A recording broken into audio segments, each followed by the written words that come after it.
태영호 전 영국 주재 북한 대사관 공사가 연합뉴스 TV 그리고 연합뉴스와 단독 인터뷰를 가졌습니다. 태 전 공사는 김정은 노동당 위원장이 한미 중 3국의 균열을 노리고 중국의 쌍중단 제의를 받아들였다며 향후 미국과의 대화 주선을 중국에 요구할 것으로 전망했습니다. 김혜영 기자입니다. 태영호 전 북한 대사관 공사는 김정은 노동당 위원장의 신년사에서 북과 남이 정세를 격화시키지 말자는 표현에 주목했습니다.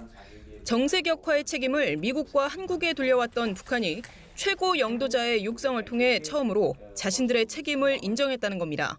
처음으로 북과 남이라는 표현을 쓴 것은 결국은 너희도 책임 있고 우리도 책임 있다. 그러니까 이제부터는 더 이상 하지 말라. 이건 결국은 중국의 쌍중단 카드를 북한이 수용한 거로 됩니다.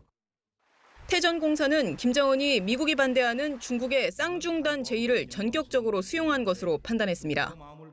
이를 대가로 중국에 북미 대화 주선을 요구하는 등 한미중 3국의 대북 제재 공조 균열을 노렸다고 분석했습니다.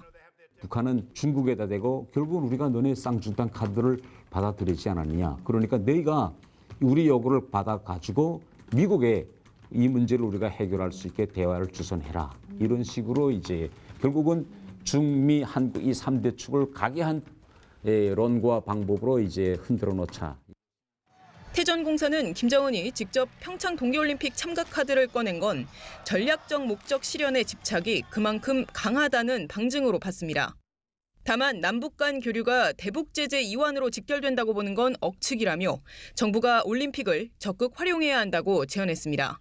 이 평창 올림픽이 진행 과정, 개막식 이런 것 같은 것도 이제 좀 북한 TV를 통해서 북한 사람들이 알게 하고 김정은이의 목적에만 다 이용됐다 이렇게 볼 수 없는 상황을 우리가 이제 만들어 나가야 한다고 저는 생각합니다. 태 전 공사는 김정은이 직접 의지를 드러낸 이상 평창올림픽의 대표단뿐 아니라 예술단이라도 보낼 가능성이 높다고 봤습니다.